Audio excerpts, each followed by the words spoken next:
Hi everyone, welcome back to drama crush. आज मैं आपके साथ यंग एंड ब्यूटीफुल के एपिसोड 8 की हिंदी एक्सप्लेनेशन साथ लाई हूँ। तो चलिए वीडियो को स्टार्ट करते हैं। Let's get started. तो फर्स्ट सीन में दिखाते हैं कि ल्यू वन जिंग अपने रिज्यूम लेटर पे अपनी फ़ोटोज़ लगा रही होती है और एक तरीके से अपने जॉब के इंटरव्यूज़ के जाने की तैयारी कर रही होती है। जब वो तैयारी कर रही होती है तो तभी उसके डोर बेल की आवाज़ आती है। तो वो जाकर डोर खोलती है, देखती है कि वहाँ पर हुआ हुआ आई हुई है। तो हुआ हुआ बोलती है, देखो मैं अपने साथ किसको लाई हूँ। यहाँ पर वी की एंट्री होती है। तो वी, हुआ हुआ और ल्यू वन जिंग अब एक साथ एक घर में होते हैं। अब यहाँ पर ल्यू वन जिंग दोनों को कहती हैं कि अंदर आकर आराम से बैठ जाएं। वो उनके लिए पानी डाल रही होती है। तो अब वी बोलती है कि अगर तुम्हारा ब्रेकअप मेरे बैग की वजह से हुआ है तो प्लीज़ इस बात के बारे में मैं तुमको बता रही हूँ कि मैं तुम पर शक बिल्कुल भी नहीं करती हूँ। मुझे तुम पर पूरा ट्रस्ट है कि तुमने वो वाला बैग नहीं लिया है। तो ल्यू वन जिंग कहती है वो उस बैग की वजह से नहीं है, वो हम दोनों के बीच का ही मामला है। तुम्हारे बैग की इसमें कोई भी गलती नहीं है। पर हाँ, वो बैग तुमने मेरे हाथों में दिया था और वो गुम हुआ है तो मतलब मेरी ही गलती है और मैं उसके लिए पे बैक करना चाहती हूँ। अब यहाँ पर वी बोलती है कि वो पैसे बिल्कुल भी नहीं लेगी। जब उसने कह दिया है कि उसको ल्यू वेंजिंग पे भरोसा है तो मतलब भरोसा है। पैसे देने से वो उसकी फ्रेंडशिप को बिगाड़ना नहीं चाहती। अब हुआ हुआ बोलती है कि तुम्हें पैसे कमाने में वैसे ही दिक्कत हो रही है, तो जब वी तुमको बोल रही है तो एक बारी में अच्छे से बात मान जाओ। तो अब हुआ हुआ कहती है अब हमें बस एक चीज़ की ज़रूरत है, वो है एक बड़ी सी मील। यहाँ पे ये तीनों अब बेस्ट फ्रेंड्स बन जाती हैं और ये वाला पुराना वाला किस्सा यहाँ पर ख़त्म हो जाता है। अब अगले दिन ल्यू वन जिंग बहुत जगह अपने रेज्यूम लेकर नौकरी ढूंढ रही होती है। बहुत जगह उसका रिजेक्शन ही होता है। हर जगह से उसको लोग भगा देते हैं क्योंकि उसकी एजुकेशन बैकग्राउंड ज़्यादा मस्त नहीं था। तो अब इतने सारे रिजेक्शन होने के बाद वो वापस अपने उसी रेस्टोरेंट में आती है अपने कज़न से मिलने और उसकी वाइफ से मिलने। तो अब उसकी कज़न और वाइफ उसको खिला पिला रहे होते हैं और कहते हैं अगर तुम्हें जॉब नहीं मिल रही तो वापस इस रेस्टोरेंट में आ जाओ, हमें तुम्हारी ज़रूरत है। ल्यू वन जिंग कहती है चाहे जो भी हो जाए मैं अपनी जॉब ढूंढूंगी, चाहे कितनी बार भी फेल हो जाऊं। तो अब यहाँ पे उसकी कज़न की बीवी बोलती है कि क्या तुम अभी भी उस बात को लेकर नाराज़ हो हमसे। तो ल्यू वन जिंग कहती है नहीं, मैं बिल्कुल भी नाराज़ नहीं हूँ, बस मेरे को अपने लिए यहाँ पर एक अच्छी सी नौकरी ढूंढनी है। तो यहाँ पर ये सीन एंड हो जाता है। अब आता है वी के ऑफिस का सीन। वी काफ़ी ज़्यादा मैनेज कर रही होती है अपनी ऑर्गेनाइजिंग कंपनी में। तो यहाँ पे उसको काफ़ी चीज़ें ऑर्गेनाइज़ करनी होती है, जैसे कहीं अपने फ़ैशन शो कराने होते हैं तो उसको ये सब काम मिला होता है। अब यहाँ पे उसकी असिस्टेंट से वो बात करना चाहती है तो असिस्टेंट को साइड लेकर जाती है।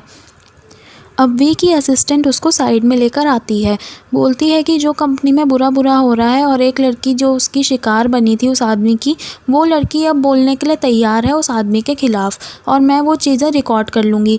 बट प्लीज़ वी मैम, आप मेरे बारे में किसी को मत बताना, प्लीज़ मेरे को इस चीज़ में मत धकेलना, मेरी इतनी हाई पोजीशन नहीं है कि मैं ये सब झेल पाऊँ। आप मेरे से सीनियर हैं, प्लीज़ इस बात का ख्याल रखना। तो वी बोलती है हाँ मैं ज़रूर ख्याल रखूँगी, तुम्हारा नाम इसमें बिल्कुल नहीं आएगा, बस उस लड़की की रिकॉर्डिंग मुझे भेज देना। तो यहाँ पे उनकी बात एंड हो जाती है। अब ल्यू वन जिंग अपने घर में आराम से बैठी होती है उदास होकर। तो यहाँ पे उसको आवाज़ें आ रही होती हैं कि कोई उसको बुला रहा है। कोई क्या, जिंग लियान कुन ही उसको बुला रहा होता है उसे लगता है।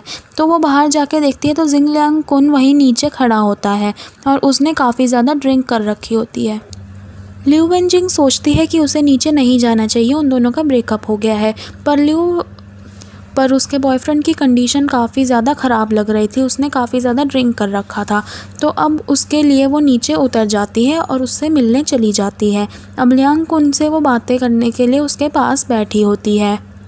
ल्यू वन जिंग उससे सीधा बोलती है कि उसने इतनी ज़्यादा क्यों ड्रिंक करी है। तो लियांग कुन कहता है कि उसने बिल्कुल भी नहीं पी है और वो ल्यू वन जिंग को हक कर लेता है। यहाँ पे ल्यू वन जिंग उसको धक्का देती है और बोलती है कि हमारा ब्रेकअप हो चुका है। यहाँ पे ल्यू वन जिंग बोलती है कि वो दोनों एक दूसरे के लिए नहीं बने हैं और उसकी मम्मी उसे बिल्कुल भी एक्सेप्ट नहीं करेगी।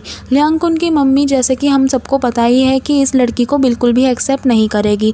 तो यहाँ पर ल्यू वन जिंग साफ साफ बोल रही है कि वो हमारे लिए हमारा घर नहीं बनने देंगी। तो लियांग कुन कहता है नहीं, हम अपना घर खुद बनाएंगे।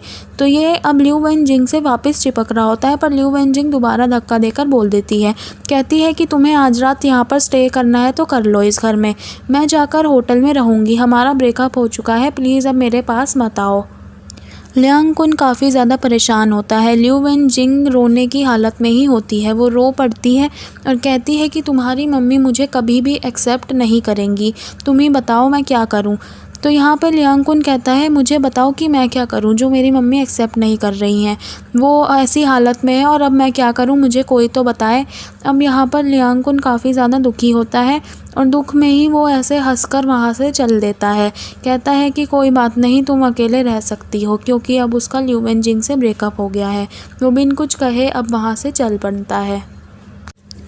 अब यहाँ पर जिंग त्यानमिंग अपनी नौकरी का इंटरव्यू देने के लिए आया होता है। वो एक टीचर के रूप में आया होता है, मतलब उसे टीचर बनना था इस यूनिवर्सिटी में। तो यहाँ पे उनकी मेन हेड मिस्ट्रेस जो है उसका इंटरव्यू ले रही होती है। वो कहती है कि तुम्हारा इतना अच्छा बैकग्राउंड है, यूएस से तुम फाइनेंस पढ़े हुए हो, यहाँ पे तुम्हारे जैसे इतने अच्छे टैलेंट की वैसे इतनी छोटी प्लेस मिल रही है तुमको, तुम बहुत बड़े हो, एक मतलब इतनी छोटी प्लेस के लिए तुम काफ़ी बड़े कैंडिडेट हो, तो तुम्हारे लिए ये तो थोड़ा छोटा काम भी हो सकता है।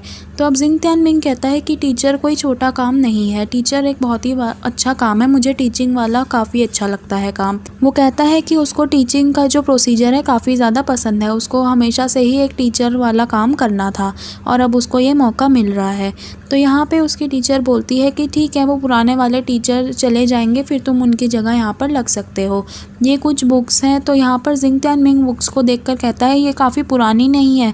तो टीचर कहती है ये बस एक फॉर्मेलिटी के लिए है, मैं चाहती हूँ कि तुम यहाँ के स्टूडेंट्स को प्रैक्टिकली समझाओ और अपना एक्सपीरियंस बताओ कि तुम कैसे कैसे इतने अच्छे फाइनेंशियल पोजीशन पर पहुँचे हो।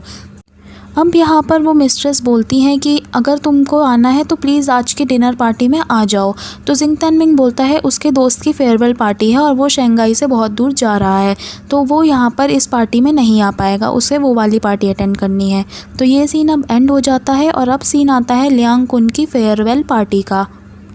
काफ़ी इमोशनल सा वहाँ पर सीन चल रहा होता है। तो क्याओ हाई फेंग उठकर बोलता है कि यार कम ऑन, वो हमेशा के लिए थोड़ी जा रहा है, जल्दी से चीयर्स करते हैं। तो सब क्याओ हाई फेंग को बड़े अजीब तरीके से देख रहे होते हैं, क्योंकि वो हमेशा के लिए ही जा रहा था।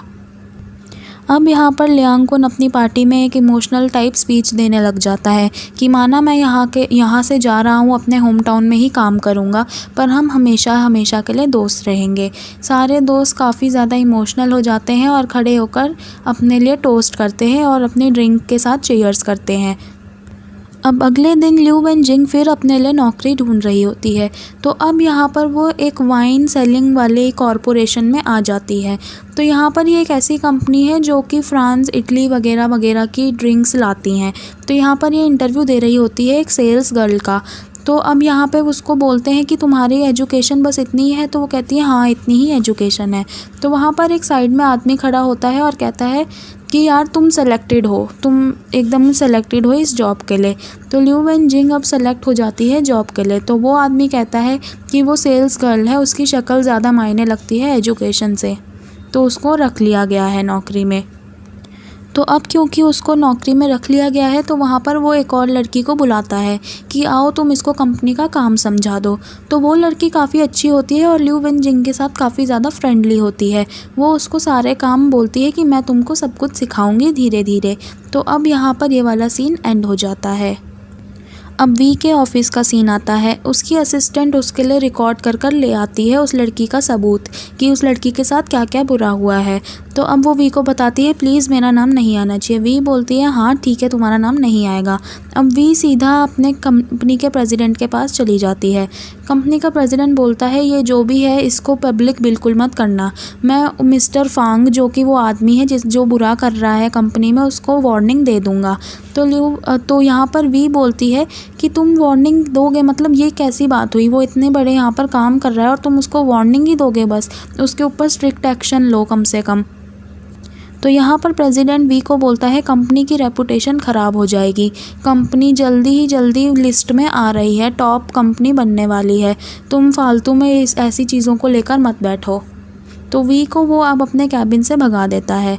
अब वी को वही आदमी मिलता है जो कि वो गंदा आदमी है। तो अब वो वी को बोल रहा होता है कि तुम मेरे साथ क्रैब्स खाने चलोगी, मेरे ऑफिस में क्रैब्स रखे हुए हैं। वी उसको साफ मुंह पर बोल देती है कि नहीं मुझे क्रैब से एलर्जी है, थैंक यू, और वहाँ से चली जाती है। अब लिu वन जिंग अपने ऑफिस में काम कर रही होती है, लोगों को कॉल कर कर बोल रही होती है कि आप प्लीज़ हमारी वाइन को ट्राई कीजिए और हमारे ख़रीदिए इस सैंपलों को। तो यहाँ पर अब उसकी जो कलीग है, अच्छी वाली कलीग है, वो आकर बोलती है कि तुम इतनी कॉल्स क्यों कर रही हो, बाहर जाके बेचोगी तो और अच्छा लगेगा। अगर तुम बाहर जाओ, उनको वाइन्स दिखाओ तो और ज़्यादा बिक्री हो जाएगी, तुम्हें बाहर जाकर काम करना चाहिए। ये कहकर वो वहाँ से चली जाती है और लिu वन जिंग अभी भी कॉल्स कर रही होती है।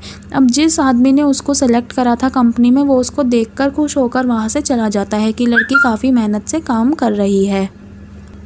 अब अगले दिन लिu वन जिंग आ जाती है ऑफिस में। अब ऑफिस से वो बाहर आकर वाइन्स बेचने की सोचती है, जैसा कि उसकी अच्छी वाली कलीग ने बोला था कि वो बाहर आके वाइन्स बेचे। तो अब यहाँ पे उसको हील्स पहनने की आदत नहीं थी, तो वो वहाँ तक पूरे रास्ते तक शूज़ में जाती है और फिर बेंच पर बैठ के हील्स पहन लेती है।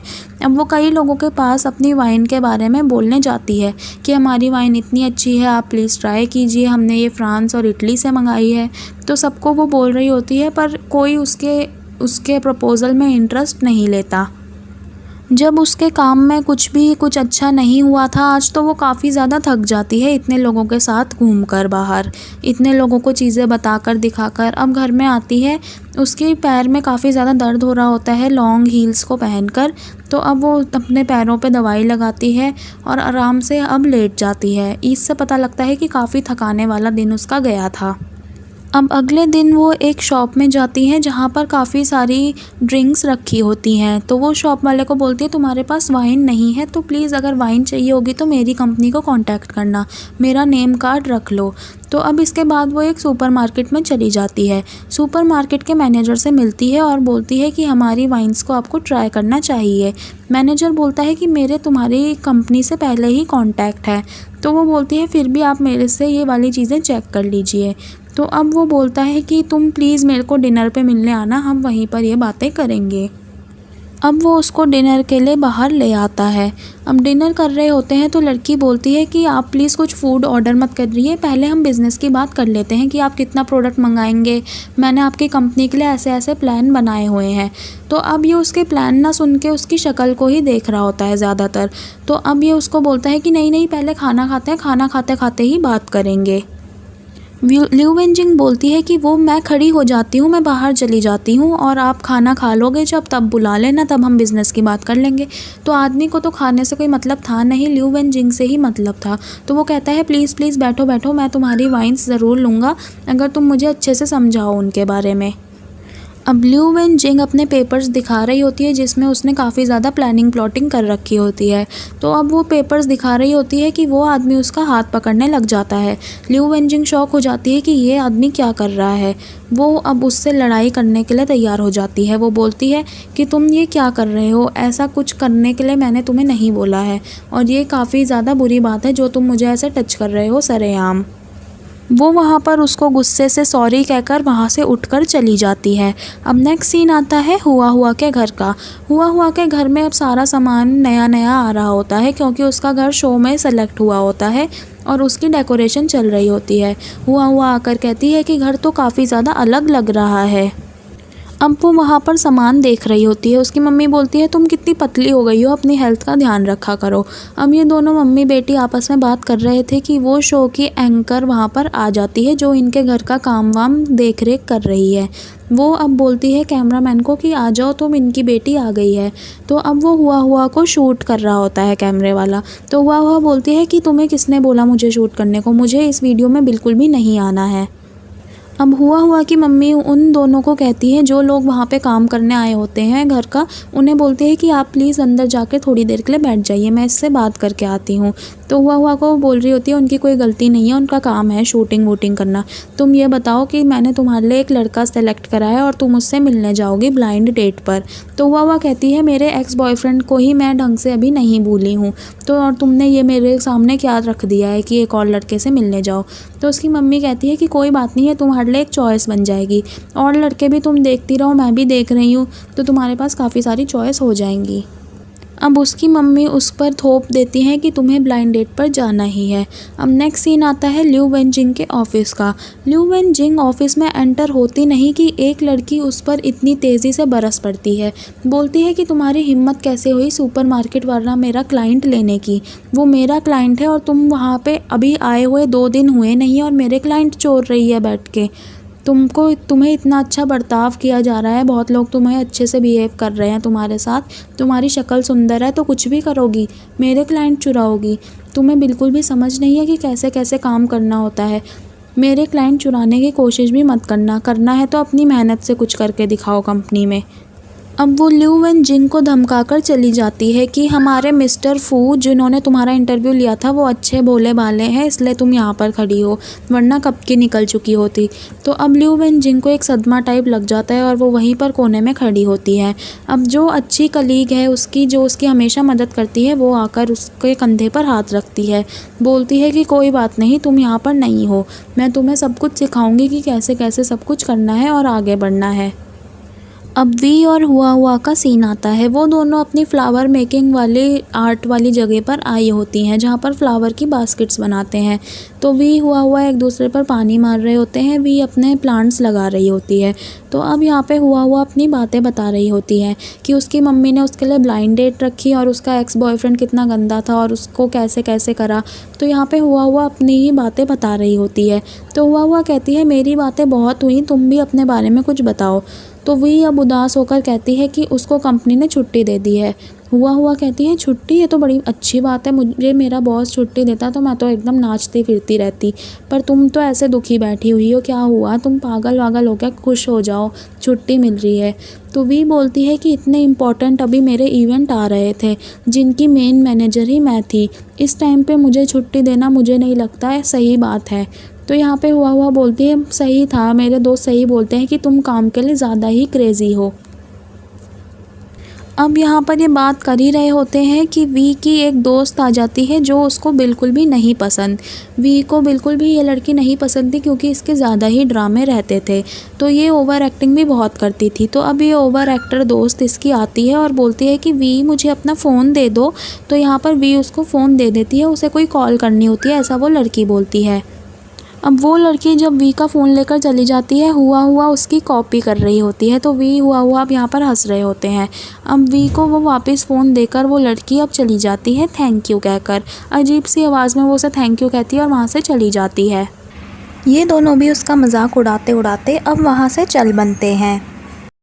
अब क्या है, फेंग और जिंग त्यान मिंग एक कैफ़े टाइप जगह पर होते हैं। कोई टी पी रहा होता है, कोई जूस पी रहा होता है। तो अब यहाँ पर ये बैठ के बातें कर रहे होते हैं। अब क्या है, फेंग बोलता है कि हुआ फिर से ब्लाइंड डेट्स पर जा रही है, उसको पता नहीं क्या हो रहा है जो वो बार बार जा रही है। तो जिंग त्यान मिंग उसको अब एक एडवाइस देता है, बोलता है कि तुम ऐसा करो, उसकी केयर करना छोड़ दो। जब उसको पता लगेगा कि तुमने अब उसकी केयर करना छोड़ दी है तो वो तुम्हें ही ढूंढती आएगी और फिर पता लगाएगी कि एकदम से क्या हो गया। इससे वो तुम्हें अटेंशन भी देगी और फिर तुम्हारा कुछ आगे होगा भी। ऐसे तो तुम अलग ही बने हुए हो, कोई अपना अलग जा रहा है, कोई अलग जा रहा है। तो एक काम करो, तुम भी ब्लाइंड डेट पर जाना शुरू कर दो। इससे क्या, तुम्हें हुआ की फीलिंग भी पता लग जाएगी और तुम्हें कोई नई लड़की भी मिल जाएगी। तो यहाँ पर वो लड़का इम्प्रेस हो जाता है कि प्रोफेसर ने क्या मस्त आइडिया दिया है। अब क्या है, फेंग बोलता है कि तुम्हें इतना सब कुछ पता है तो तुम्हारी खुद की गर्लफ्रेंड अभी तक क्यों नहीं है। तो अब यहाँ पर जिंग त्यान मिंग बोलता है कि उसे अकेले रहना ही पसंद है। तो क्या है, फेंग अब रिप्लाई में बोलता है कि तुम तो बिल्कुल ही बोरिंग हो। अब अगले दिन सारे दोस्त आपस में मिल रहे होते हैं लियांग कुन को छोड़कर। तो ये अब एक कैफ़े टाइप में ही आए होते हैं जहाँ पर वाइन वगैरह भी रखी होती हैं।